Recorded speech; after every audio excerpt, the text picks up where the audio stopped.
ready ready হুম চাচা হ বাতিজা আইন হেরা বলে কি মাইনে বেগ আছি বাতিজা আমরা আমলে তো মানে বেগাছিল না কি আছে আমরা আমলে আছি সেলা মাইনে বেগের লগে স্যালার কি সম্পর্ক চাচা বাতিজা তোমরা বেলা তো অহন তো তোমরা বেলা সিএনজি আছে অটো আছে আমরা বেলা আছি ভ্যান গাড়ি আচ্ছা তো আমরা ভ্যান গাড়িতে আছে না সেলা ভরে টেহা লয়ে বাজারে যাইতাম স্যালাতে ঠিয়া লয়ে যেতে হ বাতিজা তোমার 30-35 বস্তা আছে না ভ্যান গাড়ির মধ্যে ভরে লয়ে যাইতাম আচ্ছা তো রাস্তাতে যখন যাইতাম গরিব টরিব দেখিয়া 6-7 বস্তা সিরিয়া ফেলাই দিছি আইসব না তো আমরা টেহা তো অবাসিল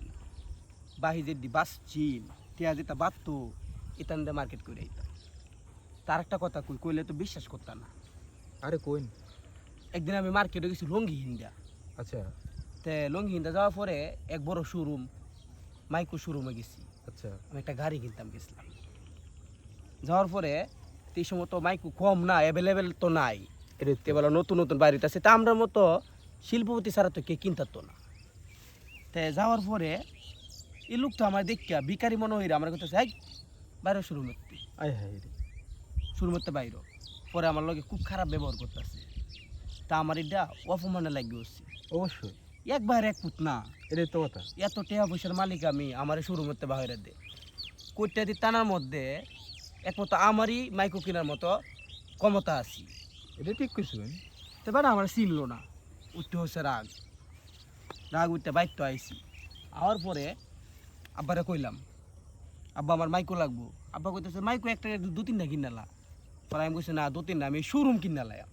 আইসব না তো কিমন বেটার ফুটটা আমি বাহেও আমার লগে লগে গঞ্জন মাসে আমার পুত্রের অপমান করছে বাপে তাগি কইছিলাম কাহিনীটা পরে ও যা শোরুম কিনে পরে শোরুম কিনে লয়ে আসে আইসব না এত বড় লোক আসলে না কইলে তো বিশ্বাস করতাম না আয় হায় রে আমরা সম্পদের কোনো অভাব আছিন না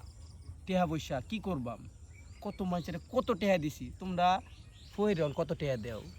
ফার্স্ট ইয়ার মতো দেই আর আমি 1 কোটি টেহা দিচ্ছি আইসব না মাঝে মাঝে বস্তা ভরাল থাকতো টেহা আমার এই সিস্টেম আছিন না তার শুরু যে 1 বস্তা টেহা দিলা কি টিয়ার মালিক আসলে না তো এখনও তো আল্লাহর রহমতে তোমার চাচার কম না তোমার চাচার বয়সটা কিন্তু 100+ হয়ে পড়তেছে 100 হয়ে গেছে গা তো কি মনে হলো দেখে তো চাচা আইনের একবারে যুবকের মতো লাগে বাতিজা এটা হলো আল্লাহর নিয়ামত বুঝছো তো যাই হোক বাতিজা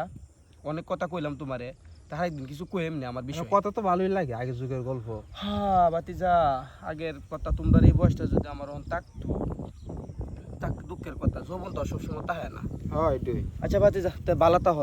পরে একবার দেখা হইব নে আইন যে হ্যাঁ আচ্ছা, আচ্ছা, ফিশারির মধ্যে নাগারগাঁও ফিশারি এটা আইন যে আচ্ছা আচ্ছা বাতিজা আইলে তো গপ্প নাই তুমি করগাঁও যাইও আচ্ছা যাই মানে আচ্ছা তে যাইস বাতিজা গুল সাহেব কোন সুযোগ কই